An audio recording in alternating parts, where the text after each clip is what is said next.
അങ്ങനെ നീണ്ട കുറച്ച് ദിവസത്തെ കാത്തിരിപ്പിനൊടുവിൽ നമ്മുടെ ഗസ്റ്റിനെ കൂട്ടാൻ പോയതാണ്. ട്രെയിൻ വെളുപ്പിന് 4:30 ജാംനഗർ റീച്ചാകും. രണ്ടുപേര് രാത്രി ഉറങ്ങുന്നതിന് മുന്നേ പറഞ്ഞിട്ടുണ്ടായിരുന്നേ, പ്ലീസ് അമ്മി നമുക്കും കൂടെ പോകാം, ഒരൊറ്റ തവണ വിളിച്ചാൽ മതി, ഞങ്ങൾ എഴുന്നേറ്റോളാം എന്നൊക്കെ. പറഞ്ഞ പോലെ തന്നെ ഞാൻ ലൈറ്റ് ഓൺ ആക്കിയപ്പോഴേ രണ്ടുപേരും അറിഞ്ഞിട്ടുണ്ടായിരുന്നു. അത്രയും ഹാപ്പി ആയിട്ടാണ് എഴുന്നേറ്റ് വന്നത്. എന്നിട്ട് തേജൂട്ടൻ പറയുക, ഇന്നലെ ഞങ്ങൾ ഉറങ്ങില്ലെന്ന്.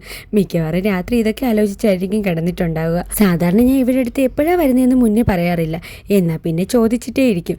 പക്ഷേ ഇത്തവണ രണ്ടുപേരുടെയും ടിക്കറ്റ് കിട്ടാനുള്ള ആത്മാർത്ഥമായ പ്രാർത്ഥനയൊക്കെ കണ്ടപ്പോൾ ഏട്ടനാണെങ്കിൽ വരുന്നത് എപ്പോഴാണെന്ന് പറഞ്ഞും കൊടുത്തു. സർപ്രൈസായിട്ട് രണ്ടുപേരെയും ഞെട്ടിക്കണമെന്ന് വിചാരിച്ചവർക്ക് പറ്റിയതുമില്ല. ഇവിടെ ഞങ്ങളുടെ വീട്ടിൽ നിന്ന് 5 കിലോമീറ്റർ ഡിസ്റ്റൻസേ ഉള്ള റെയിൽവേ സ്റ്റേഷനിലേക്ക് ഞങ്ങൾ അവിടെ എത്തിയപ്പോഴത്തേക്കും ട്രെയിനും വന്നിട്ടുണ്ടായിരുന്നു.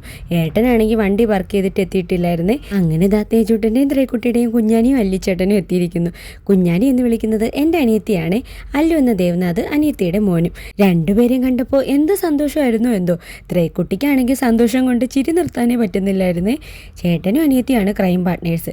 രണ്ടുപേരും കൂടെ കുഞ്ഞാനിക്കും ചേട്ടനും എന്തൊക്കെയോ സർപ്രൈസ് വീട്ടിൽ ഒരുക്കി വെച്ചിട്ടുണ്ട്. അങ്ങനെ നേരെ വീട്ടിലേക്ക്.